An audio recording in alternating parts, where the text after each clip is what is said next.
Assalamualaikum warahmatullahi wabarakatuh. Selamat siang anak-anak. Sebelum kita memulai pembelajaran kita hari ini, alangkah lebih baiknya kita berdoa terlebih dahulu. Berdoa menurut agama dan kepercayaan masing-masing. Berdoa dipersilahkan. Berdoa selesai. Nah, sebelum kita memulai pembelajaran kita hari ini, izinkan Ibu untuk memperkenalkan diri terlebih dahulu. Perkenalkan, nama saya Pujiati, bisa dipanggil Bu Puji. Nah, untuk pembelajaran kita hari ini, mata pelajaran stenografi, kita akan membahas tentang dasar-dasar stenografi. Materi yang akan saya sampaikan, yang pertama ada pengertian stenografi, kemudian perkembangan stenografi, yang ketiga manfaat stenografi, dan yang terakhir dasar-dasar huruf stenografi. Langsung saja kita mulai. Apa sih itu stenografi? Jadi stenografi berasal dari bahasa Yunani, yaitu stenos yang berarti pendek dan grapein yang berarti tulisan atau menulis, sehingga dapat didefinisikan bahwa stenografi adalah tulisan atau menulis pendek. Dalam bahasa Inggris disebut shorthand atau cara menulis yang benar-benar pendek dan singkat. Selanjutnya yaitu perkembangan stenografi. Stenografi berkembang mulai beberapa abad sebelum Masehi, dibuktikan dengan adanya penemuan di beberapa tempat di dunia. Untuk perkembangan stenografi di Indonesia sendiri, terdapat dua sistem yang berkembang di Indonesia. Yang pertama ada sistem Sabirin atau sederhana yang ditemukan oleh J.P.A. Sobirin, dan sistem Karundeng yang ditemukan pada tahun 1925. Kedua sistem ini mempunyai kesamaan di mana tujuan penulisannya yaitu untuk menulis singkat dan cepat. Nah, untuk perkembangan stenografi di negara lain, yang pertama ada di negara Inggris, ditemukan oleh Timothy Bragg tahun 1588, yang kedua ditemukan oleh John Willis tahun 1602, dan yang ketiga ditemukan oleh J. Pitman. Kemudian ditemukan di negara Jerman oleh F.X. Gabelsberger pada tahun 1820, yang ketiga ditemukan di negara Perancis oleh Abel Duploch tahun 1862 dan Provos Delancey tahun 1878. Kemudian ditemukan di negara Belanda oleh Awie Groot tahun 1899 dan Gerard Schaap.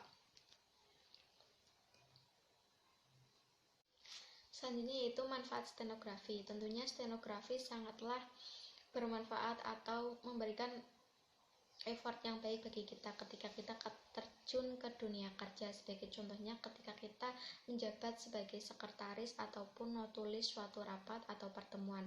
Yang pertama dari manfaat stenografi yaitu menerima dikte dari pimpinan. Ketika kita bisa menerapkan ilmu stenografi tersebut dalam dunia kerja, ketika pimpinan menyampaikan suatu arahan atau informasi kepada kita, kita bisa merespon dengan cepat atas apa yang disampaikan oleh pimpinan, sehingga pimpinan tidak perlu lagi untuk mengulang apa yang telah disampaikannya. Nah, yang kedua yaitu menulis notulen saat mendampingi pimpinan. Tentunya ketika kita mendampingi atau menghadiri suatu rapat, ada poin-poin penting di mana poin tersebut harus kita tulis dengan cepat agar bisa kita sampaikan ketika mengevaluasi kembali. Yang ketiga, mencatat hasil rekaman rapat. Yang keempat, membuat catatan yang bersifat rahasia. Nah, dengan menerapkan ilmu stenografi, ketika kita membuat suatu catatan yang bersifat rahasia, hal tersebut tentunya akan bisa meminimalisir terjadinya kebocoran catatan.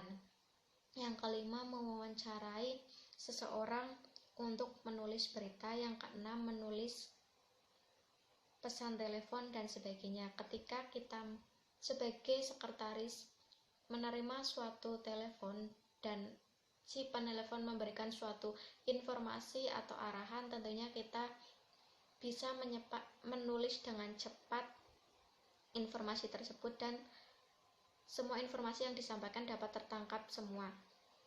Selanjutnya yaitu dasar-dasar huruf stenografi. Untuk huruf stenografi di sini dibedakan menjadi dua jenis. Yang pertama yaitu huruf hidup atau vokal dan huruf mati atau huruf konsonan. Dalam penulisan huruf hidup dan huruf mati ke dalam stenografi terdapat ketentuan penulisannya. Untuk huruf vokal atau huruf hidup, arah gerakan penulisan semua huruf hidup dimulai dari bawah ke atas, baik dari sisi kanan bawah maupun kiri bawah. Contohnya yaitu A, I, U, E, O, ada E biasa dan E pepat. Nah, yang kedua yaitu huruf konsonan, arah gerakan penulisannya dimulai dari atas ke bawah, baik dari sisi kanan atas maupun sisi kiri atas. Contohnya ada G, P, K, F, T, S, M, P, dan lain-lain. Kemudian selain huruf vokal dan konsonan, dalam penulisan stenografi terdapat aturan penulisan dalam ukuran huruf. Yang pertama yaitu huruf dengan ukuran 0 ruang, yang kedua huruf dengan ukuran 1 ruang, yang ketiga huruf dengan ukuran 2 ruang, dan yang terakhir yaitu huruf dengan ukuran 3 ruang. Nah, selanjutnya itu Ibu tampilkan contoh penulisan dari abjad-abjad stenografi. Untuk praktek penulisannya langsung akan Ibu sampaikan secara langsung melalui papan tulis. Untuk itu mari kita simak saja cara penulisan huruf stenografi.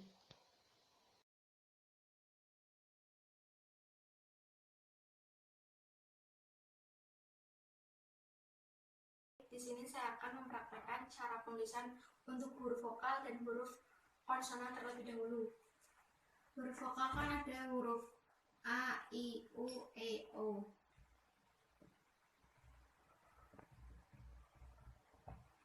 Untuk huruf A, huruf vokal ini ditulis dari arah bawah ke atas.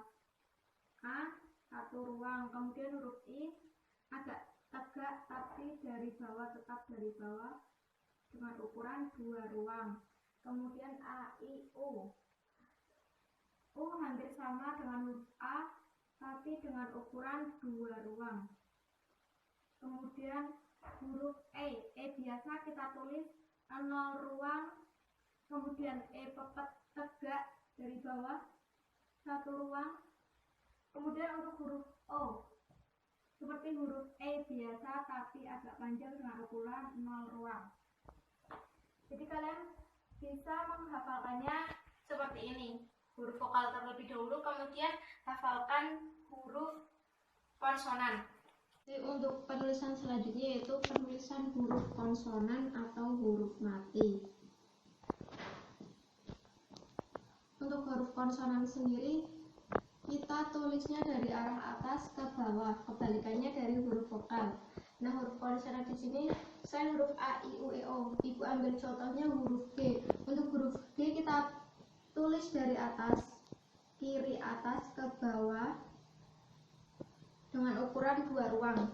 Kemudian huruf P. Huruf P dari atas, kanan atas ke bawah, ukuran 2 ruang. Jadi di sini ada lengkungan, di sini kita ke bawah. Kemudian huruf K. Jadi huruf K kebalikannya dari huruf P. Huruf K dengan ukuran tetap sama yaitu 2 ruang. Kemudian huruf F. Huruf F itu tegak, ukuran 2 ruang. Kemudian huruf S. Huruf S hampir sama dengan penulisan aslinya atau latinnya. Jadi dari sini kemudian ke sini. Jadi semuanya dari atas ke bawah, ukuran 2 ruang.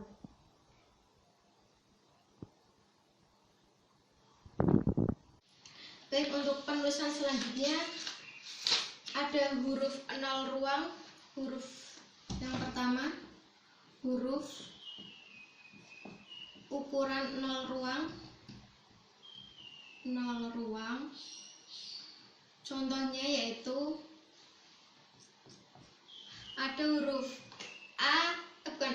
E, O, dan R. E, O, dan R. Kemudian huruf 1 ruang.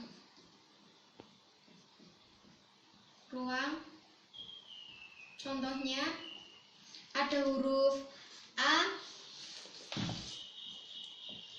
kemudian H, L, M, N, dan X.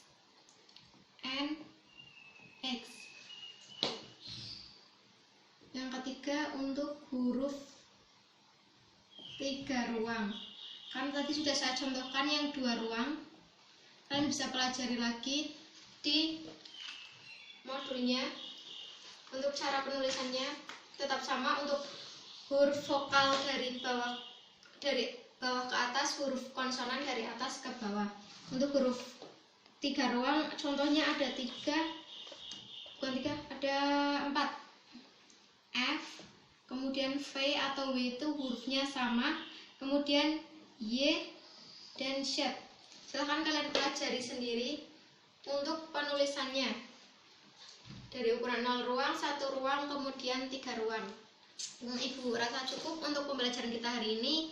Terima kasih atas perhatiannya. Tetap semangat dan semangat untuk mengerjakan tugas-tugasnya. Sekian dari Ibu. Wassalamualaikum warahmatullahi wabarakatuh.